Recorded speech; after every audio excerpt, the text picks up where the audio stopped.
ఒక్కసారి కొమ్మూరి గోల్డ్ కి కాల్ చేయండి. తాకట్లో ఉన్న మీ బంగారాన్ని విడిపించి మార్కెట్ ప్రైస్ కి వాళ్ళు కొనుక్కుని మిగతా డబ్బులు మీకు ఇచ్చేస్తారు. హాయ్, వెల్కమ్ టు మనం టీవీ. మన టీవీ ఉంది మన కోసం. నేను మీ జర్నలిస్ట్ మనోజ్. సో మెదక్, ఉమ్మడి మెదక్ జిల్లాలో ఏ ఒక్క కాన్స్టిట్యున్సీలో కూడా కాంగ్రెస్ అభ్యర్థి గెలవలేదు. కేవలం ఓన్లీ బీఆర్ఎస్ అభ్యర్థులు మాత్రమే గెలిచారు.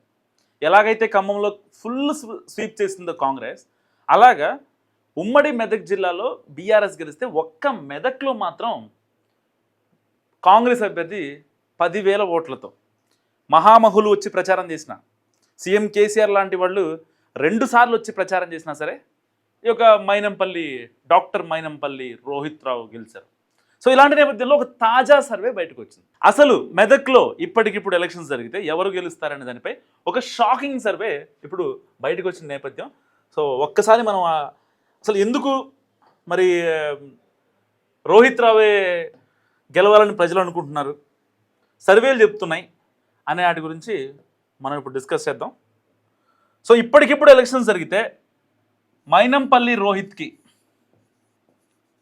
69.5% ఓట్లు పడతాయండి.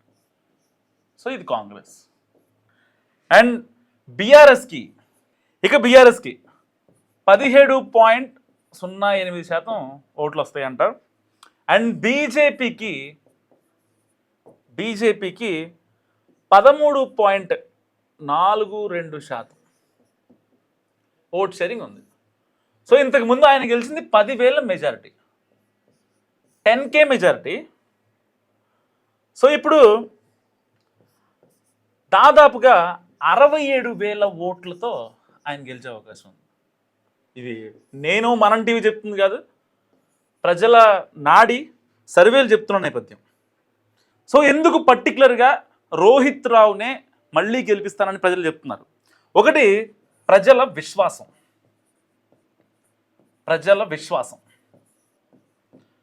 మరి ఇంతకుముందు ఎమ్మెల్యేలు కూడా ప్రజల విశ్వాసం ఉంది కదా, ఈయనకే ఎందుకంటే పర్టికులర్గా లేచిన కాడ నుంచి ప్రజల్లో ఉంటారు ఆయన. అండ్ అభివృద్ధి పట్ల నిబద్ధత. ఎలాగైనా సరే ఈ 5 ఏళ్ళు ఏదో అధికారం వచ్చింది ఫస్ట్ టైము దండేసుకుందాం దోచేసుకుందాం అని కాదు, ఎలాగైనా సరే నేను నిలబడాలి, మా నాన్నకున్న పేరు కన్నా ఇంకా నెక్స్ట్ లెవెల్లో నేను నిలబడాలి, మళ్ళీ ఎమ్మెల్యేగా నాకు టికెట్ తెచ్చుకోవాలి, ఎవరో ఒకరు రికమెండ్ చేస్తే కాదు, నేను చేసిన పని అది ఎప్పటికీ చరిత్రలో గుర్తుంటుంది అనే ఒక పట్టుదలతో ఇప్పుడు ఆయన పనిచేస్తున్నారు.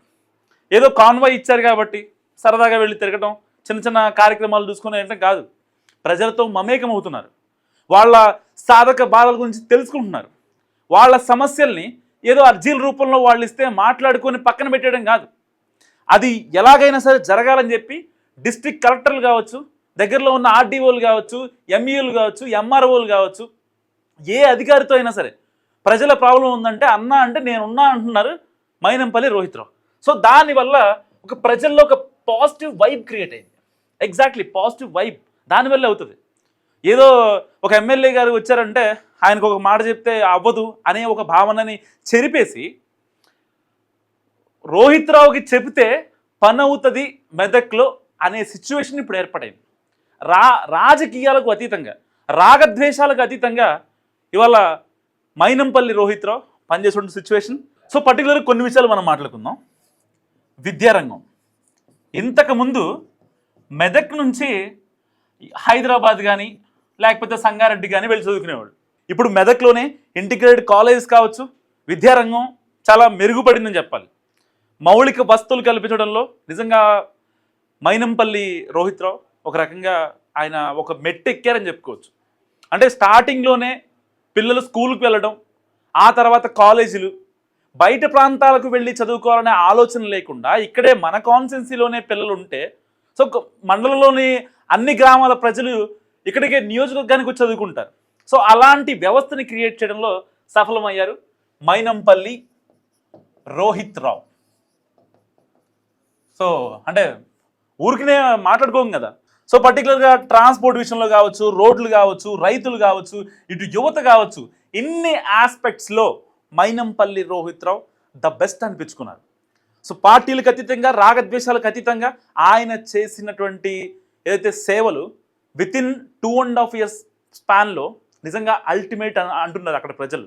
సో దానికోసం ఈ యొక్క లేటెస్ట్ సర్వే ప్రకారం ఆయనకి ఎట్టి పరిస్థితిలో ఇప్పటికిప్పుడు ఎలక్షన్స్ జరిగిన 69% ప్రజలు ఆయన వైపే ఉన్నారు. సో ఇది మైనంపల్లి రోహిత్ గురించి ఒక small analysis and small survey on Medak constituency. So మీరేమనుకుంటున్నారు మెదక్ గురించి అండ్ మైనంపల్లి రోహిత్ రావు గురించి? మస్ట్గా కామెంట్ చేయండి.